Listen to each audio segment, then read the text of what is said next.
12 तारीख को जब यात्रा आएगी, मैं भोपाल में चढ़ाई कर रहा हूँ आपके हक अधिकारों के लिए। यहाँ आप पूरी ताकत से उस यात्रा में शामिल और एहसास कराना कि अब आप अपने पैरों पे खड़ा होना चाहता। हम देखो, हम अभी निर्भर हैं दूसरे लोगों पे। अगर रोजगार करना है तो दूसरे लोगों पर निर्भर है, खेती किसानी करनी है तो दूसरे लोगों पर निर्भर है, आगे बढ़ना है तो दूसरे लोगों पर निर्भर। हमें ये निर्भरता छोड़ के हमें अपने पैरों पे खड़ा होना पड़ेगा। और हमारे महापुरुषों ने हमें संघर्ष करके रास्ता दिया है। यहाँ के शासन प्रशासन के लोगों से भी मैं कहना चाहता हूँ कि भाई, जब अन्याय अत्याचार कोई ताकतवर व्यक्ति सत्ता के संरक्षण में हमारे लोगों पे करता हो, तो आपकी कलम कमजोर लोगों को न्याय देने के लिए चलनी चाहिए, ना कि ताकतवर लोगों की मदद करने में। क्योंकि ये इस क्षेत्र के, इस प्रखंड के लोग हैं। लोकतंत्र है, लोकतंत्र में जनता जिसके साथ होती है वही ताकतवर होता है। जब हम लोग यहाँ और मेहनत, ये सब लोग जो साथी खड़े नौजवान, जब ये और मेहनत करेंगे तो हम यहाँ और ताकतवर हो जाएंगे। जब हम यहाँ और ताकतवर होंगे तो फिर हमारे लोगों की तरफ आंख उठाने से पहले 1000 बार सोचना पड़ेगा यहाँ लोगों को। ये बात याद रखना आप लोग। लेकिन क्योंकि आपको नौकरियां ही करनी है, तो कोई भी काम ऐसा मत करना जिसके जरिए आपके और हमारा आपसी मतभेद हो जाए। आप अपनी ड्यूटी को पूरी ईमानदारी से निभाओ, क्योंकि हम कमजोर वर्ग के लोग किसी पे अत्याचार नहीं करते। लेकिन भारतीय संविधान हमें न्याय का अधिकार देता है, अंतिम व्यक्ति को भी।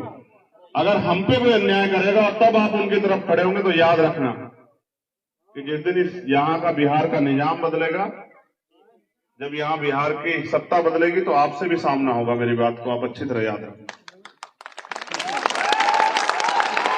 हम बदला लेने वाले लोग नहीं हैं। हमने इतने जुल्म सहे इस देश में, मार खाई, मुसीबतें सही, भूखे प्यासे रहे, फिर भी हमने इस भारत को ताकतवर बनाने के लिए हर संघर्ष प्रयास किया।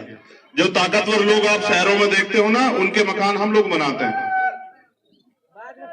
जो ताकतवर लोग आज कुर्सी पे बैठे हैं, उनके खेत हम जोतते हैं,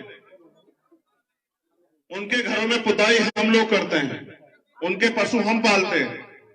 लेकिन क्योंकि यहाँ इंसानों का कर्म का सम्मान नहीं, यहाँ पैसे वालों का सम्मान है, इसलिए हम लोग बेइज्जत होते हैं। लेकिन मैं आपसे निवेदन करता हूं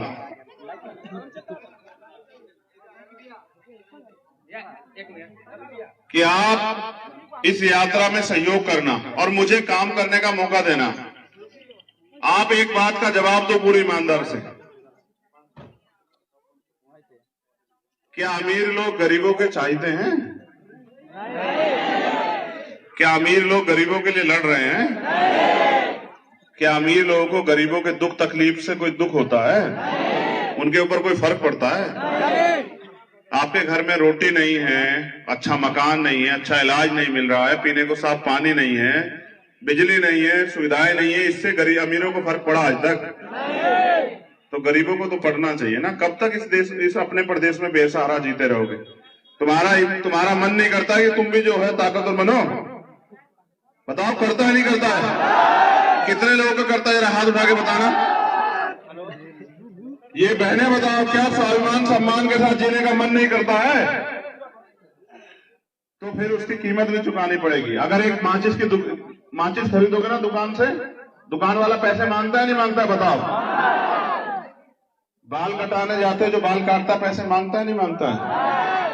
आप सोचो, जब इतने सी चीजों की कीमत चुकानी पड़ती है, तो राज करना चाहते तो उसकी कीमत ज्यादा चुकानी पड़ेगी ना। बाबा साहब अम्बेडकर ये कहते थे कि बलि बकरों की दी जाती है।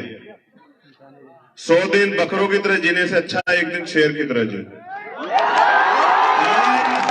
आप जो है ना, इस देश में महापुरुषों की औलाद हो, वीरों की औलाद हो, अपनी ताकत को पहचानो।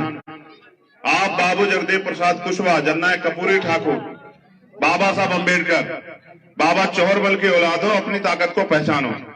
तुम दशरथ मांझी की औलाद हो, जो पहाड़ का सीना चीर के जो है रास्ता बना देते हैं। अपनी ताकत को पहचानो, तुम्हारा कोई तोड़ नहीं है, बस अब संगठित हो जाओ। तो बहुत बहुत धन्यवाद। जय भीम, जय भारत, जय संविधान। और मेरा वादा है आपसे, हम इतनी मेहनत करेंगे कि बहुत जल्द यहाँ निजाम बदलेगा और इस बार ताकत आपके हिस्से में आएगी, याद रखना। कि एक दिन ऐसा आएगा कि आपके सम्मान में उन सब लोगों के सर झुकेंगे जो आज आपका अपमान करते हैं। मेरा वादा।